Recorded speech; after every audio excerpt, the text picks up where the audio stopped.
Welcome back, viewers. This is Chungu cha Jamii. Today we are talking about school and learning.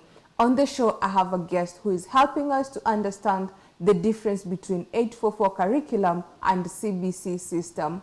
Our guest has told us that with this CBC system, we expect to see responsible students and for the near future, are good people who are ready to own up to responsibility and have intelligent thinking and proper way of navigating through life.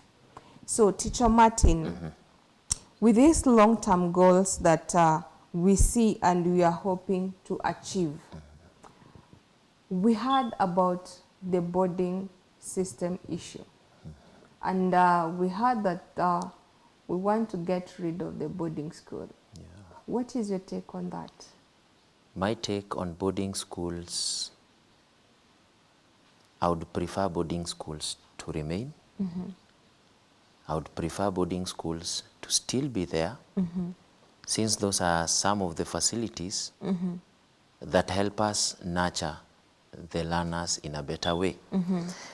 The question I was asking myself is, for example, let's say I live in Mombasa, and my learner has excelled so well in STEM, science, technology, engineering, and mathematics, which, for example, might be offered by a school like Alliance, or might be offered by a school like Mangu.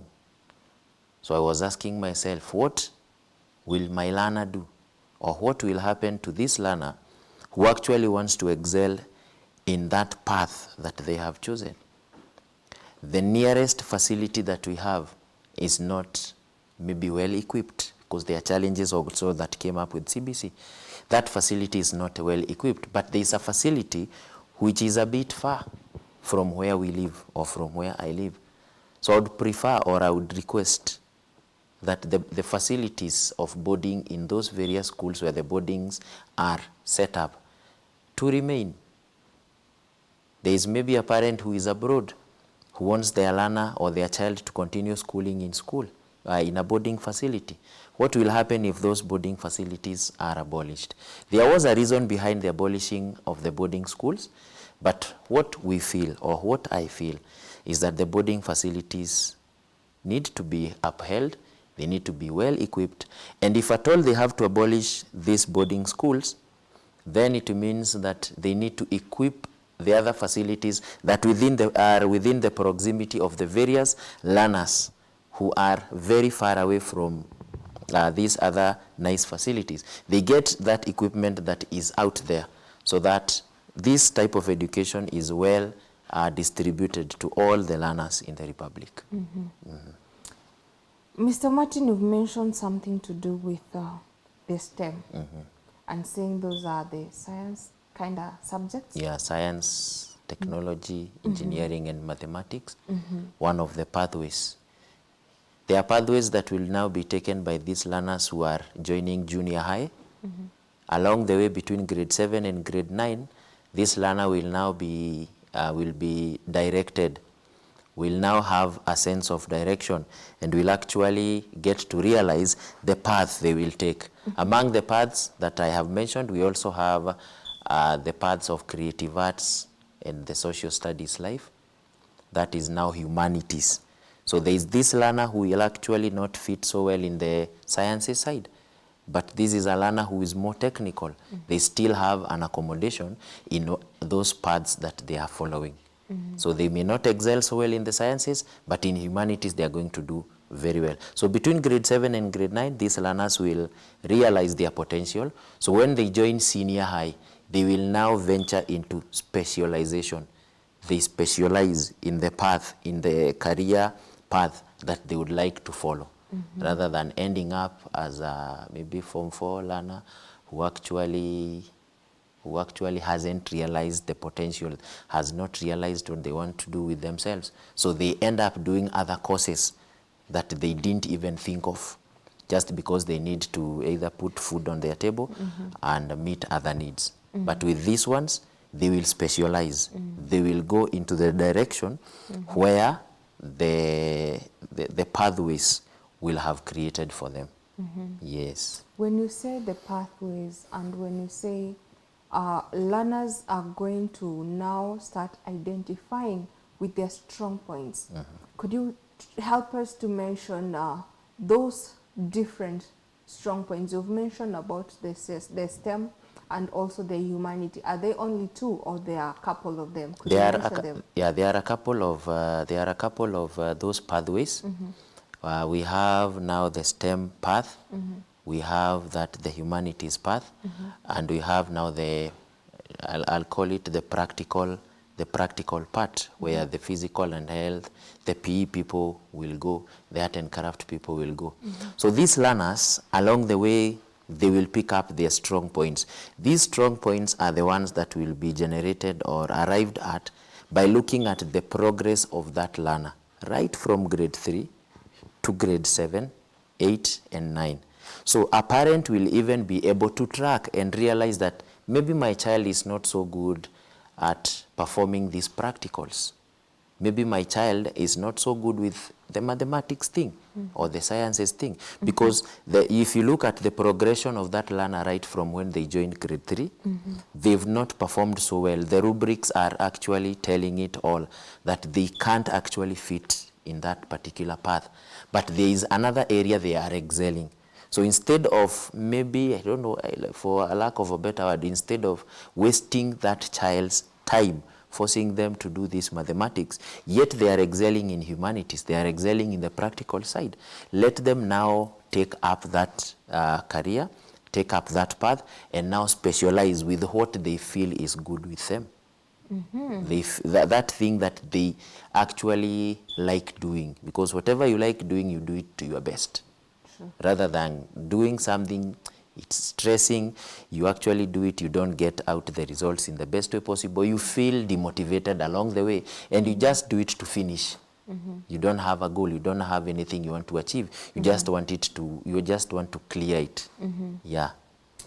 When you say about the rankings that you're giving to the students now, what is it that you look at or you look for in these students when they're doing their exams for you to grade from 1 mark, 2, 3, 4?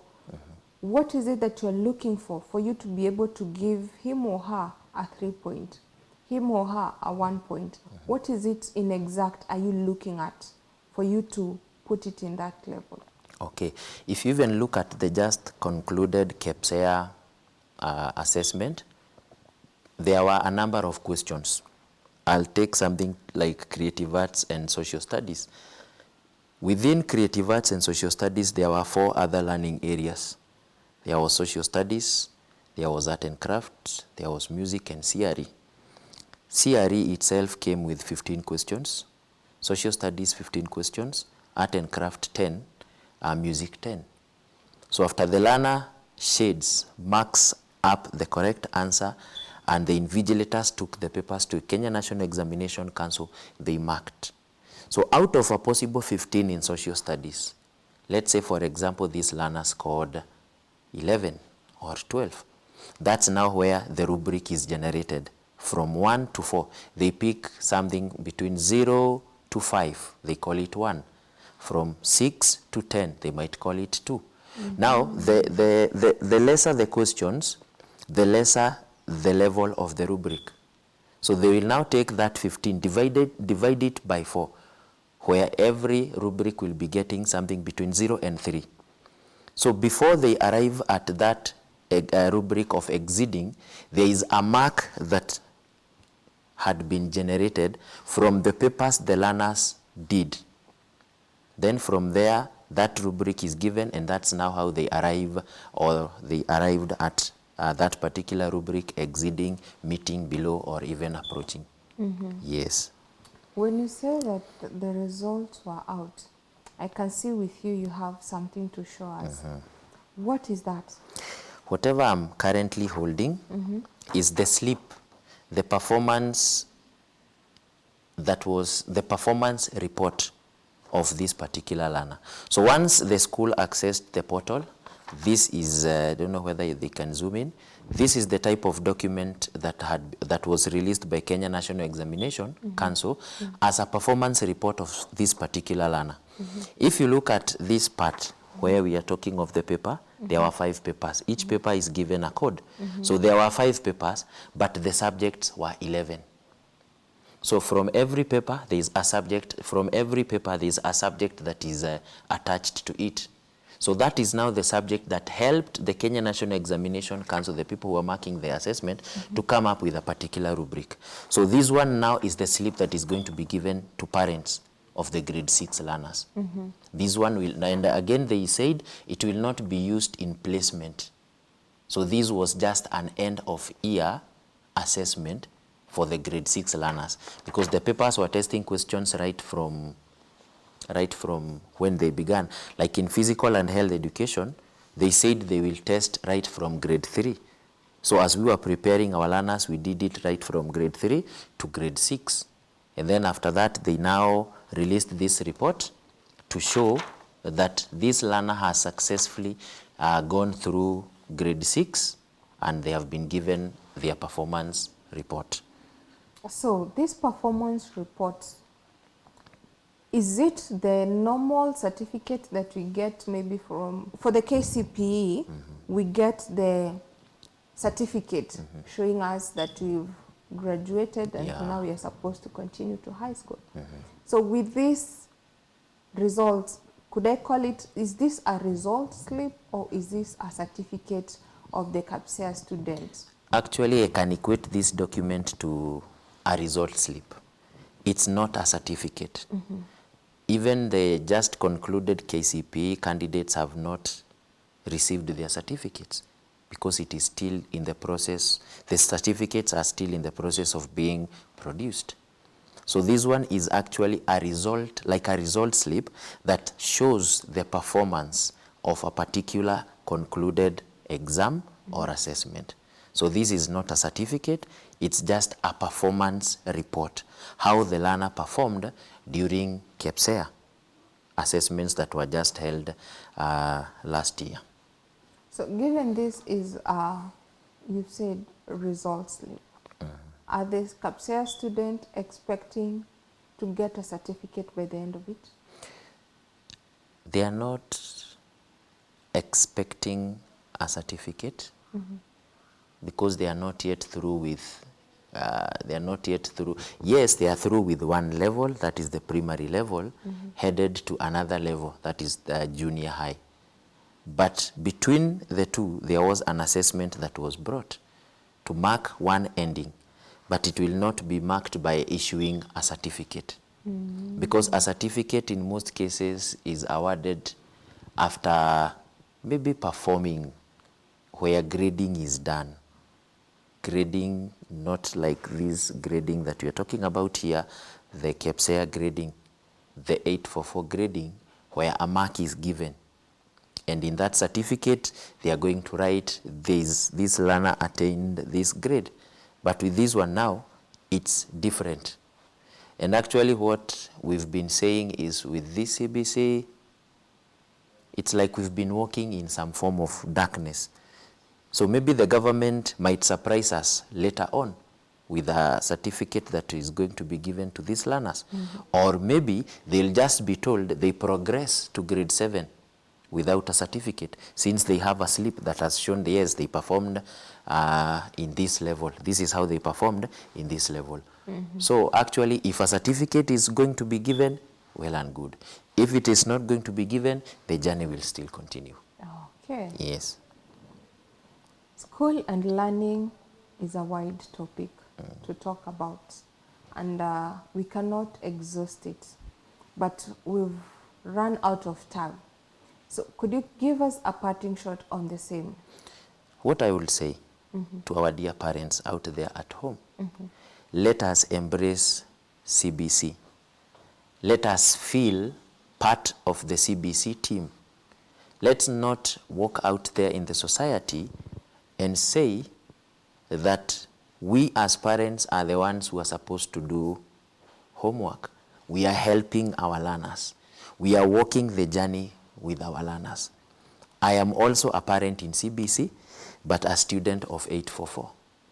But if I do comparison with what I am getting home in the evening, my child is even challenging me. Something they were told that it's supposed to be made, and I'm supposed to make it. There's a time we even went to the supermarket, and I was supposed to show evidence that we purchased some items. So I had to take some photos, print them out, take them to the facilitators at school and show them that, yes, my child went through this, took this and this and this, went to the cashier and paid. So what am I inculcating in this learner? The value of responsibility, the value of working hard in the society so that at least they can have something to put at their tables. So let us embrace CBC, let us feel part of it, let us work hand in hand with the government of Kenya so that at least we can have this CBC program take up and shape up in the right way. Yeah. Let's have CBC take up and shape up into the right direction. Parents, viewers, I hope you've learned a lot about this CBC system and how to embrace it, how to work with our children, and how to make them a responsible citizen by showing them the right way together with our teachers. We have come to the end of our show. I'm your host, Eunice Mugo. This was Chungu cha Jamii.